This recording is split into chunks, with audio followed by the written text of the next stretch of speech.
Integrity and trust. The value of integrity and trust on social media cannot be underestimated and must be part of any social media strategy that we use. Some of the worst things we can do to destroy trust and integrity online is to abuse our clients and be negative. As such, it's imperative that we are transparent and responsive and make sure our content is valuable to our customers. I'm sure everyone's heard this saying before. It takes a very long time to create a relationship, to build a reputation, but it takes like seconds to destroy it. And this is true. This is true.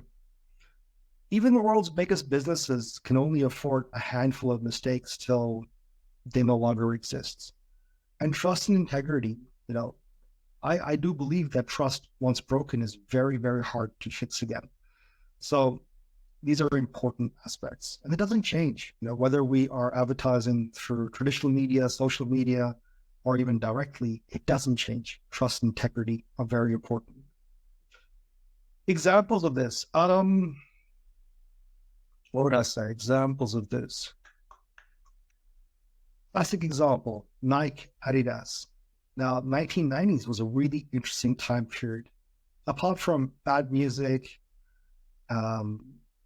average movies, really bad dress sense, there's also a lot of controversies in the 1990s. For Nike and Adidas, this happened in particular with where their equipment was being made, in particular their jerseys or their footballs. Investigation was done, and they went to places like Pakistan and India, and maybe Bangladesh, or maybe Bangladesh hadn't come on at that time. Well, they got to Pakistan and India, and what they found was a lot of children, were used as labor to make cheap footballs and cheap tops and cheap sporting equipment. And when this was shown out in the West, where Nike and Adidas charged a premium for the sporting equipment, it caused a massive outrage. People were genuinely upset.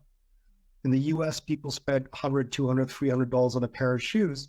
And in India, Pakistan, you've got a kid who's 10 years old stitching those shoes by hand. So people got really upset. If we look at a more modern context, Apple.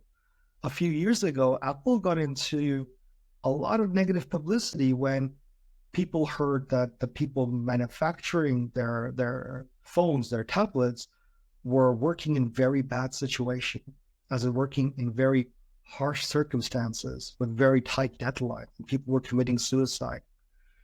Now, Apple said it's not our fault. We gave it to a contract manufacturer, so technically it's their fault. But, it doesn't really work that way. Integrity and trust. You've got several examples throughout history, whether it's, here's one, Volkswagen, one of the biggest companies in the world. They own Audi, they own Lamborghini, they own Ducati, and a few other really big companies. I think Bentley as well. I don't know, a few other big companies. Okay, so this was huge. This happened a few years ago. So it happened, I would say, within the last decade, so not too long ago. In Europe, the restrictions or conditions for cars have increased a little bit every single year. The idea is if your car is not clean and green, or not moving towards being clean and green, then your car is going to be charged an additional tax, I think, which basically makes your car too expensive, so people don't want to buy it. Diesel cars in particular create a lot of pollution. Traditionally, diesel is used for things like trucks.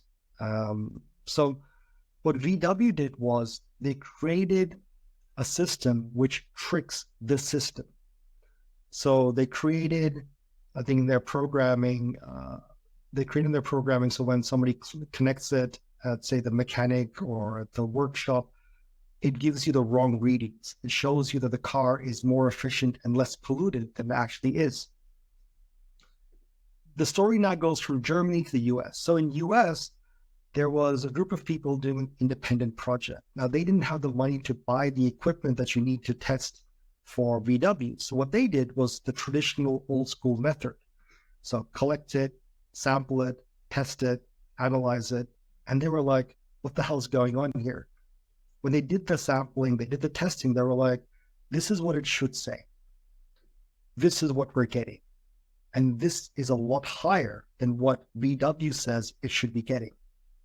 So they were like, okay, let's increase our sample size. Because remember, in the world of marketing, we don't just do one research and go, done. We have to do several to make sure we have a sample size big enough, which represents a population. So this particular group of people, they went out and looked at a few more VW diesel cars, same thing again, and same thing again, same thing again. These guys were like, the hell is going on? Like, this doesn't seem right. So they sent out a communication to a bigger organization, said, guys, this is what we've found. We don't have the resources, as in the money, the time, or the manpower to do this as a full scale.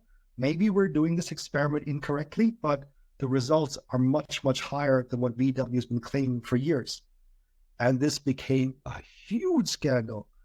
And for a company like VW, integrity and trust is what they were built on, pretty much disappeared overnight. A lot of people were very, very, very upset with them. Huge fines, huge penalties. The company got into a lot of trouble.